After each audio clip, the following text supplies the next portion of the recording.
Орон нутгийн сонгол хаяан дээр жирэх 4 жил аймаг орон нутгаа өнгөлөх эрхэм төрийн түвшээдэд иргэдэн дүн тавьж дахин сонгох хэсэгтээ нүр тулаад байна. Өнгөрсөн 4 жилийн хугацаанд тойргоо тоглож чадаагүй сонгогчд нэр дэвшигчдийн амлалтанд бүдэрсэн газруудын нэг бол Хөвсгөл аймгийн Мөрөн хотын 14-р баг. Энэ тойргийн сонгогчдын гомдол олон баримтад дэлгэнэ. Хийсэн ажил нь балаг ихтэй, шалгарсан тендер нь хуудуутай, уршиг ихтэй урагшлах компаниас болж Хөвсгөл аймгийн нэгдсэн эмнэлэг, төрөх эмнэлэгт хэвтэн эмчлүүлэгсэд энэ үйл эсхийн худалдаа нь хідээлтэй эмнэлгийн хөлдөө өрөөнөөс эрүүл мэндийн тусламж үйлчилгээ авах нэ.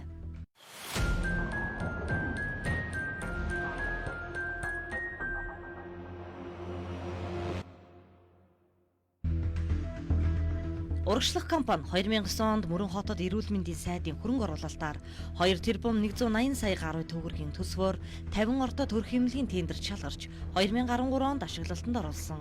Гэвч 2015 онд төрөх эмнэлгийн 109 ширхэг халаалтын панел цоорч ус алдаж улмаар халаалт авах ямар ч боломжгүй болсон.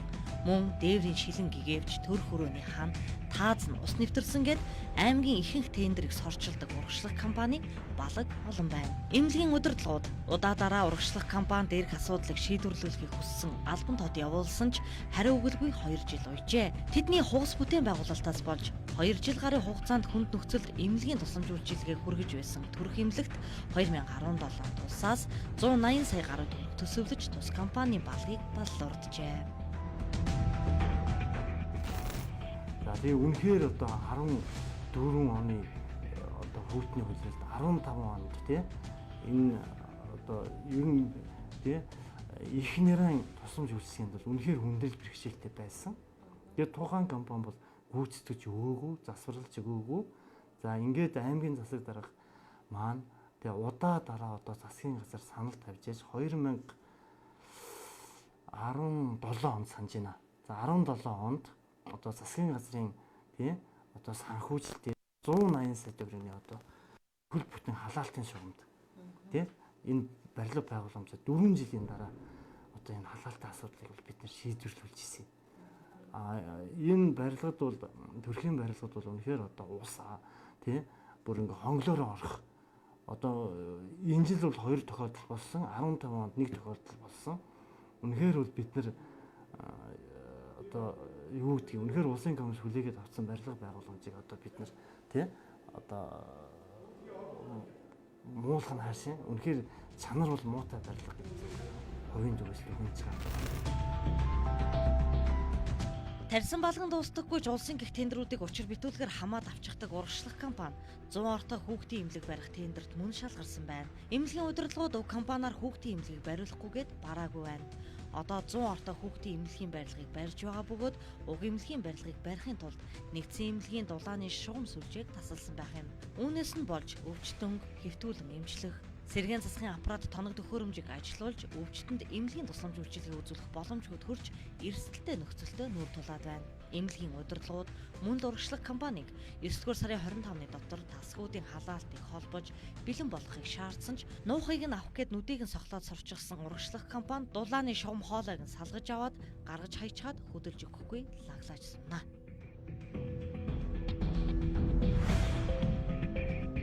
Бид нар бол одоо үнэхээр энэ барилга барьж тий гүйцэтгэж байгаа явдлыг бас хүндэтгэлтэй хандж байгаа. Гэхдээ бас эмнэлгийн тусламж үйлчилгээг одоо ингээд тасалдуулж хоёр тасгийн одоо ингээд тий дулаан авдаг шугамыг бол тасцсан. За энэ талаараа бид нар бол бас хүлээцтэй хандаж 9 сарын 25 гэхэд энэ шугам сүлжээнээсийг тий холбож за үйлчлүүлэгчдийн болон ажилчдын нь одоо тий эрх хэсгийг хөндөхгүй байх ажлах таатай орчин нөхцөл хангаж өгөөч. За энэ бол хоёр талтай. Нэгдүгээр бид нар үйлчлүүлэгч ажилчдынхаа эрхийг хэсэг үзэж байгаа. Хоёрдугаар бол манайх үнэхээр эрүүл мэндийн даатгалаа санхүүждэг байгууллага. За энд ингээд тусламж үйлчилгээ үзүүлж чадахгүй байна болноо. Тийм учраас манай одоо санхүүжилт бас хүндрэлтэй байдлыг үүснэ. Тэгээ энэ хохирлогч гэсэн барагдуулах тал дээр ингэж анхаараач гэдэг ийм албан бичгийг бол хүргэсэн. За одоогийн байдлаар бол хариу өгөөгүй. Ингээд бид нар бол удаа дараа одоо ингээд утас руу залгасан боловч одоо утсаа авахгүй байх. Мөн одоо гүйцэтгэх захирал одоо гүншир гэж хүн байдаг. Гүншир дарга руу манай эдийн засгийн албаны дарга ингээд тий ярихад бол за би үл тэтгэвртэй гарсан. Яг одоо захирал мөнгө үеигтэй яриа гэдэг ийм одоо хариултыг өгсөн. За одоо ингээд ер нь тэгээд холбоо энэ компанитай холбоо барьж чадахгүй байгаа. Бид нэр газрын албанд хандсан, эрүүл мэндийн газартай хандсан мөн одоо аймгийн засаг дарагт за ийм хүндрэлтэй байдал нөхцөл байна гэдгийг бол албан туутаар мэдэгдэж одоо богино хугацаанд хариу арга хэмжээ авч өгөөч гэдэг ийм байдалтай байна.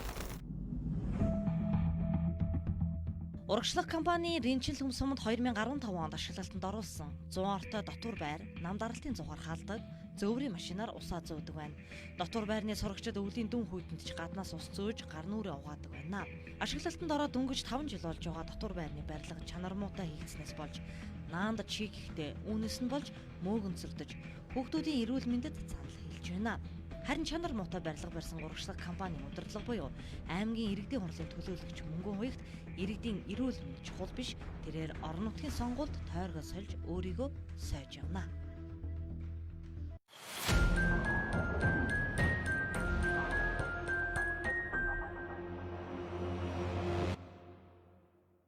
Мөрөн хотын ерөнхий төлөвлөгөөнд тусгагдсны дагуу 2008 онд нутгийн удирдлагын танхимын дэргэд аймгийн мэргэжлийн албан албан конторыг барих шийдвэр гарч 2012 онд урагшлах компанитай гэрээ байгуулан улмаар 2013 онд барилгын ажил эхэлжээ. Гэвч хийсэн ажил бүхэн нь уршиг уддаг урагшлах компани мэргэжлийн хяналтын байрны суурийг барихдаа барилга барих технологиос өөр барьж асуудал тарьжээ. Тухайн суур нь бол одоо чанар стандартын шаардлага авахгүй, технологийн шаардлага авахгүй учраас одоо барилгыг хөгжүүлэн барих боломжгүй гэсэн ийм дүгнэлт гарсан байт юм. Мөн аймгийн мэргэжлийн албан ерхий газрын барилга тэмхийн улсын хяналтын байцаагчийн дүгнэлт гараад за ингээд ажил нь бол түр зогсолтын байдалд орсон ийм байдیں۔ Тэгээд 2015 онд бол 16 онд дахин одоо гэрээ байгуулад тухайн суурийг одоо урагшлах компани засч чадлахаар ингээд тухайн аймгийн мэргэжлийн албан газартай тохиролцсон үндсэн дээр дахин гэрээ байгуулад хоёр дахь гэрээг зөв ажил гүйцэтгэх одоо хоёр дахь гэрээг 2016 онд байгуулсан байдаг. За ингээд түүнээс хойш одоо 16 оноос хойш дахин байгуулахаар тохиролцож гэрээ байгуулсан боловч одоо тус компани ажил дахиж цааш үргэлж хийгдээгүй.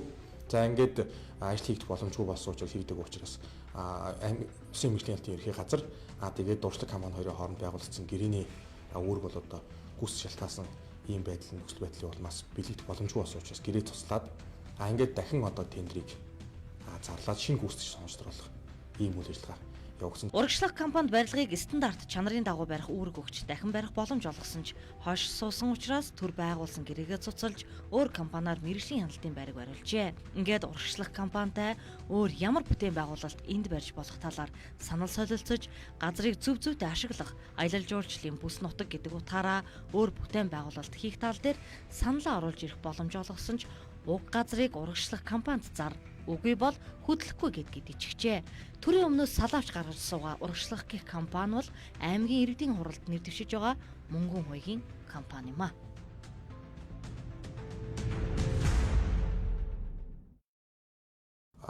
Төр бол энийг ямар нэгэн байдлаар нийгмийн одоо хэрэгцээний шаардлагын хэрэгцээний барилга байгууламж болгоод ингээд иргэдэд үйлчлэх төр үйлчлэгээний төвч гэдэг юм ингээд ийм бүтээн байгуулалт хийх гэхээр тухайн газар дээр өөр нэг хувийн гүйцэтгэгчийн ингээд хийгээд орхисон юм дутуу хийсэн юм суурь юм байгаад байдаг. Энийг бол тухайн үед хийжсэн тэр гүйцэтгэх хувийн компани бол одоо энийг зайлуулж газрыг чөлөөлж өгөх шаардлагатай. Ингээд 13 оноос хойш шүү дээ. Энэ хийснээс хойш энэ асуудал ингээд шийдэгдэггүй яваад тухайн гүйцэтгэж болоод энэ суурийг болоод ингээд зайлуулж өгөхгүй явсаар өдий хурс учраас энэ газар дээр ямар нэгэн төлөвлөлт хийх боломжгүй ийм нөхцөл байдалтай.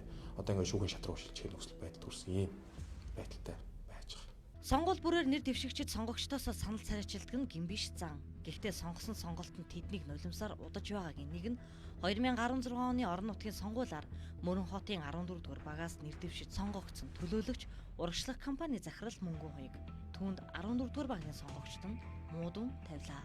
Ард түмэнд амлсан биелүүлсэнгээ хийснээгээ биелүүлж чадахгүй байгаа юм чинь сэтгэл хангалуун байх боломж байхгүй гэж бодчих. Ард түмэнд ер нь амлсан үүргээ биелүүлэхгүй нөхцөлд ер нь яагаад нэрээ татчих болдгүй юм бэ гэж бодчих миний хувьд бол. Ард түмэнд худлаа хуурмаг яриа нэг сайхан сэтгэл төрүүлчихэл тэгэл алга болчихдог шин. Манай 14 дугаар багтар мөрийн хөтлөр нь бол залуучуудыг ажилтаа болгоно нэг ферм барьна гэдэг илүү цагаан бургасын одоо тэгээд 4 жил бол энд бол юу ч хийсэн малгад залуучууд ажилтаа болсон ч малга байна да 14 дугаар чинь тийм бас хэцүү шүү дээ тий. Одоо бол яг мөнгө үйгийн хувьд бол ахмадуудаа бол хүлээж авч байсан. Тийм л ажил хийсэн. Өөр юм бол байхгүй. Нэг пестер нэг юу яасан байсан. Мөнгө үйг одоо энэ 70 янзлж гэсэн одоо тэр 70 хаан янзлаад байсан. Тэр би бол мэдэхгүй. Тийм л байна нэр. Иргэдийн хурал суудаг л ах л да. Ямар бид нарт ямар өр нөлөө өгсөн гэж би бол мэдэхгүй. Бид нарт бол дуу хоолой болсон юм уу болоогүй юм уу бид мэдэхгүй шүү дээ. Ардаа иргэд яг хэлжсэн амд бол хийсэн юу байгаа манай ард хүмүүс бол харж байгаа хэл та. Тэгээ ерөн юу болоод байгааг бид бол мэдэхгүй. Яагаад гэвэл лав хийсэн ажил ер нь л алга байна гэж би бол бодож байгаа шүү. Тэгээ 4 жил 14 дугаар байхдаа яг хийсэн тийм юм байхгүй. Тэгээ одоо энэ сонгуульд болохоор Мөрөн сум аймаг хоёртой 4 6 дараа арчилсан намаас би твж байгаа мөлий багаас солиод. Тэгээд миний залуу хүний хувьд ер нь 14 дугаар хооронд яг гүшин мөнгө үеиг яг хийсэн үр бүтээл бол яг тийм үр бүтээлтэй ажил хийсэн ажил байхгүй лээ. За хийсэн ажилгүй яг хуу нэг сонгогдсныхаа дараа нэг намар ахмадуудыг нэг баярлуулж янз бүрийн тоглоулж ингэж бас хийсэн. Тэн дээр одоо бүр нэгдүгээр байр одоо шатар тэгэл янз бүрийн тоглоулаад нэгдүгээр байр эзэлсэнд нь 90 хүртэл өгч нэг ахмадуудыг баярлуулсан. За тэгээд тэрнээс хойш нэг яваад хийгээдсэн. Миний мэдээд байх юм бол нэх байхгүй дээ. Сонгогчд нь түнд уран муутай байгаа учраас мөнгөн хуйг энэ удаад тойргоос олж хүч үзэхнэ. Хийсэн ажилгүй хоосон ярддаг хүмүүс төрж шургуулахын учир нь компанид давуу байдал олгох гэж улаархаас гарцаагүй гэж сонгогчд нь түүнийг дүгнэж сунаа. Мөнгөн хуйгийг тойргоо тоогсон ажил ингээд хилчих сэтэрхий зөв үнэндээ олдсонгүй. Харин бид мөнгөн хуйгаас өнгөрсөн хугацаанд амлсан ажлуудаасаа хэдийг нь нуулж чадсан талаар тодруулах гэсэн боловч гэмт хүн гэлбэлзэн гихчээр түнд хэлэх үг болцсонгүй зогц юм аа.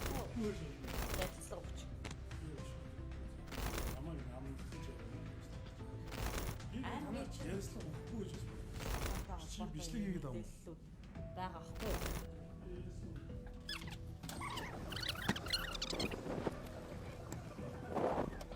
Хөө яа. би явахгүй л нөө. Хөө та ярилцлага өгчгөл дөө би бүхэлдээ та яаж байгаа юм бэ миний гарыг? Би ярилцлага өгөхгүй л гэж Хөө та яагаад ярилцлага өгөхгүй гэж байгаа?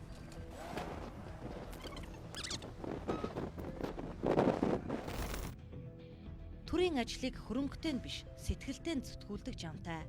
Харин энэ мэтчлэн сүүлээ шарваа зогтож байгаа нэр дэвшигчид нутгийн иргэдийнхэн өөдөөс хараад хэлэх үггүй, тойргоо сольж айл гэртэж тоглож явна.